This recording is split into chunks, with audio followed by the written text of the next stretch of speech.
आयुर्वेद समाधान चैनल में आपका स्वागत है। मैं doctor Dhirendra Singh ORL international clinic से आपको कॉमन कोल्ड के बारे में कुछ महत्वपूर्ण जानकारी दूंगा। इसके पहले आप आयुर्वेद समाधान चैनल को सब्सक्राइब करें, शेयर करें और लाइक करें। कॉमन कोल्ड एक वायरल इन्फेक्शन है जो कि हमारे अपर रेस्पिरेटरी ट्रैक्ट को, हमारे नाक को, हमारे गले को इफ़ेक्ट करता है और इसी को हम कॉमन कोल्ड कहते हैं। जैसे कि भ्रांति है कि ये जनरली ये कोल्ड के समय होता है, ऐसा नहीं होता है। ये एक इन्फेक्शन है, वायरल इन्फेक्शन है जो कि कोल्ड की वजह से लोग काफ़ी गैदर होते हैं, काफ़ी एकत्रित होते हैं, तो ये स्प्रेड करता है कॉमन कोल्ड एकत्रित होने की वजह से। तो इसलिए ये कोल्ड सीजन में थोड़ा सा ज़्यादा पाया जाता है, इसीलिए इसको कॉमन कोल्ड कहते हैं। लेकिन ये एक वायरल इन्फेक्शन है। अब कॉमन कोल्ड के क्या क्या सिम्टम हैं? कॉमन कोल्ड में आपको नोज़ ब्लॉक रहता है, नोज़ से सिक्रीशंस आता है, गले में दर्द होता है, सर में दर्द होता है, नाक से गले में बलगम आता है, आवाज़ में बदलाव होता है, आपको खांसी आती है, आपको स्नीजिंग आती है और आपको फीवर आता है। ये कॉमन कोल्ड के सिम्टम हैं। जैसा कि मैंने बताया, इसके सिम्टम के बाद इसके क्या कॉजेज़ हैं। जैसा कि मैंने आपको पहले ही बता चुका हूँ कि कॉमन कोल्ड वायरल इन्फेक्शन है। ये एक राइनो वायरस होता है। मोस्ट ऑफ द केसेस में जो कॉमन कोल्ड है वो राइनो वायरस से होता है। अबाउट 40-50% केसेस में ये राइनो वायरस से होता है और बाकी के वायरस भी हैं, एडिनो वायरस हैं और एप्स्टीन बायर वायरस है। इसमें भी ये भी कॉमन कोल्ड के लिए रिस्पॉन्सिबल हैं। अब अगर कॉमन कोल्ड हो जाए तो हमें क्या करना चाहिए?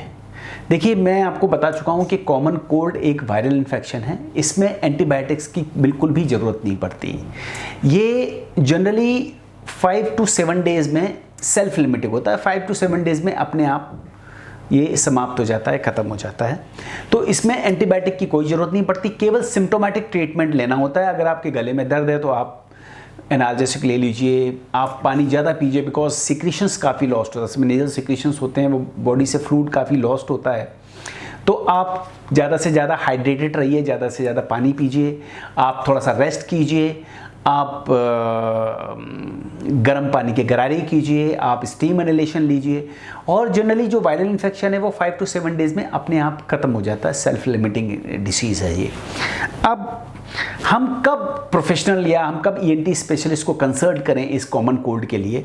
तो जनरली जैसे मैंने आपको बताया कि 5 to 7 डेज़ में कॉमन कोल्ड ख़त्म हो जाता है। ये वायरल इन्फेक्शन है।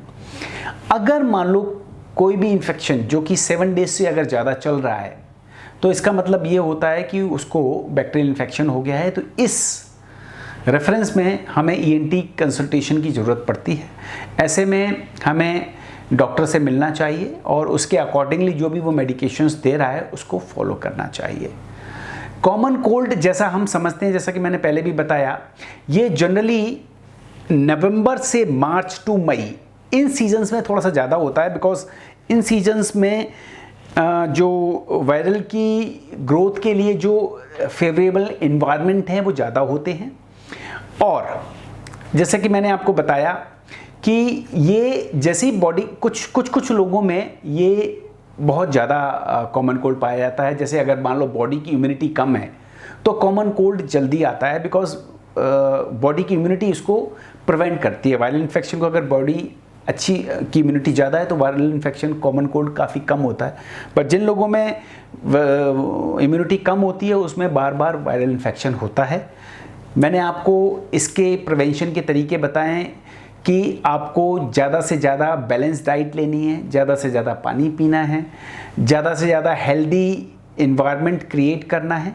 लोगों के इसमें जो ट्रांसमिशन, कॉमन कोल्ड में जो ट्रांसमिशन होता है वो जनरली सिक्रीशंस के थ्रू होता है। तो कोशिश कीजिएगा कि हमेशा जब भी आप किसी के कांटेक्ट में आए तो हैंड को अच्छे से वॉश कर लें, जिससे कि ये दूसरे लोगों में इन्फेक्ट ना करे। आज के एपिसोड में इतना ही। अगले एपिसोड में आयुर्वेद समाधान में आपसे फिर मुलाकात होगी। नमस्कार।